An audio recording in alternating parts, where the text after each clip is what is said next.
We pulled into Port Perry Hospital parking lot in the freezing rain. My left hand was a little stiff, but we weren't there because of that.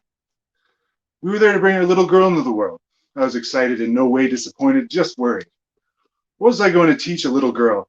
I'm a former jock, closet science fiction comic book nerd.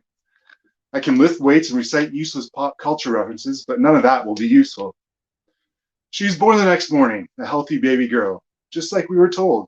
My wife wanted to know because she doesn't like surprises, but nearly 2 years later, big surprise was coming. The good news is we didn't find anything. The bad news is we didn't find anything, my doctor said. My wife had made me go to the doctor because my left hand had stiffened so badly I couldn't fish change out of my pocket. Countless MRIs, CAT scans, x-rays, blood and urine tests. Later, I ended up on the 7th floor of Toronto Western Hospital being told to open and close my hands, move my wrists back and forth, walk down a hallway, and finally get pushed into a wall that said Toronto Western Hospital Movement Disorder Clinic. My doctor sat me down in her office and gave it to me straight. I think you might have Parkinson's, she said. I really didn't realize the seriousness of what she was saying, or even believe it was happening to me, but sure enough, it was happening to me.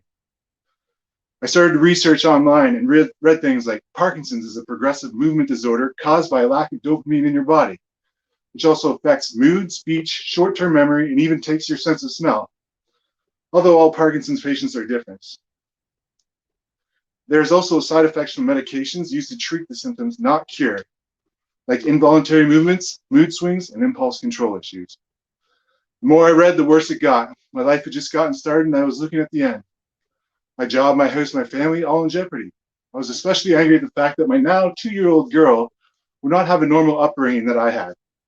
This curse that I had to live with is going to steal even the smallest thing that I thought I had to offer her. My life, or at least the quality of it, was in jeopardy, so I doubled down to be the best father I could. Getting up in the morning, making breakfast, taking her swimming, to the zoo, no matter how tired, or I'm ashamed to say how hungover I was. After having stopped working, my alcoholism took over, my marriage fell apart, and it allowed me to sober up and triple down on being a dad. Video games, school field trips, amusement parks. We even read comics on rainy days. We had season passes to Wonderland one summer. She even got so bored of going to amusement parks. I made sure I was available for all her school field trips and activities, to the point where I was rejected so other parents had a chance. She would worry about me sometimes. I would just say, I'm always going to try for you. We were having our nightly sleepy time tea. My meds wore off, and I struggled to put it up to my face for a sip. I was shaking, and I asked her sarcastically, what's it like having a dad that can do all these things with you, but can barely walk sometimes and carry his own tea? She said, I feel lucky. I paused and asked her why. Because you have Parkinson's, you don't have to go to work. You can spend more time with me. You can take me swimming. You can go to the zoo, Canada's Wonderland. You come to all my school activities. A lot of my friends' parents have to work, and they're just way too busy to spend time with them. So I'm glad you have Parkinson's.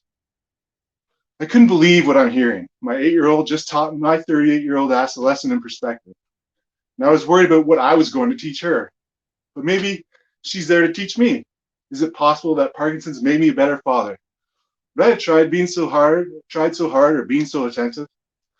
Maybe some of these curses that we get are miraculous blessings in just an ugly wrapping paper. She doesn't know any different, having a dad without Parkinson's, and I don't think she would have it any other way. Thank you.